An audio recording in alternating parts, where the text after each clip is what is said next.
दरवर्षी पाऊस पडतो, दरवर्षी खड्डे पडतात. महापालिकेचे अधिकारी मात्र पाऊस जाण्याची वाट बघतात. सर्वसामान्य नागरिक मात्र बेहाल होतात.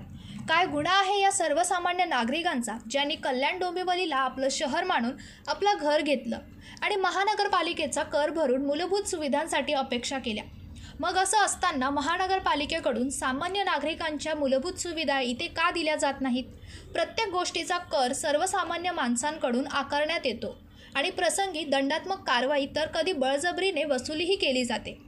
मग असं असताना आणि आपले शहर स्मार्ट बनत असताना नागरिक पाहण्यासाठी वणवण का करीत आहेत? कचरा वेळेवर उचलला का जात नाही? आणि सद्यस्थितीत भर पावसात मात्र रस्त्यावर या गाड्यांच्या तासांचा रांगा का दिसत आहेत? याचे उत्तर मात्र कोणाकडेच नाही.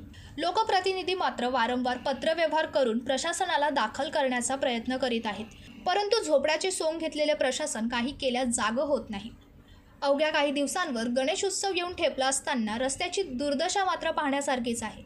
पाहूया कल्याण पूर्व आमदार सुलभाताई गायकवाड याबाबत काय म्हणत आहेत.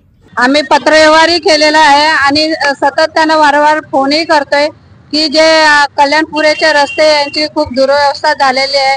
रस्ता हा खड्ड्यामध्ये झालेला आहे आणि आयुक्त आणि ते काय म्हणतात की पाऊस चालू आहे, पाऊस भरताना आम्हाला खड्डे भरता येत नाही. पाऊस थांबला की आम्ही नक्की खड्डे भरून देणार आणि गणपतीच्या आधी हे तुम्हाला आम्ही करून देणार असं त्यांनी वचन दिलेलं आहे आम्हाला. आणि आम्ही असं नाही की त्यांना कळवत नाही किंवा काय, कारण टू व्हीलर वाले आहेत त्यांचे ऍक्सिडेंट आणि हे होण्याची खूप चान्सेस आहेत. म्हणून माझाही सरकार आमचे आहे आणि अधिकारी ऐकतात असं नाही आहे. सकाळी पण मी परदेशी मॅडम जे आहेत त्यांच्याशी बोलणं केलं की मॅडम तुम्हाला मी आता 2-3 दिवसात तुम्हाला खड्डे नक्की भरून देतो असं त्याने आम्हाला आश्वासन दिलेलं आहे. कल्याण महानगरपालिका संबंधित अधिकारी यांना या परिस्थितीबाबत विचारणा केली असता त्यांनी मात्र काही बोलण्यास नकार दिला आहे. कल्याण महानगरपालिका संबंधित अधिकारी यांना या परिस्थितीबाबत विचारणा केली असता त्यांनी मात्र काही बोलण्यास नकार दिला आहे.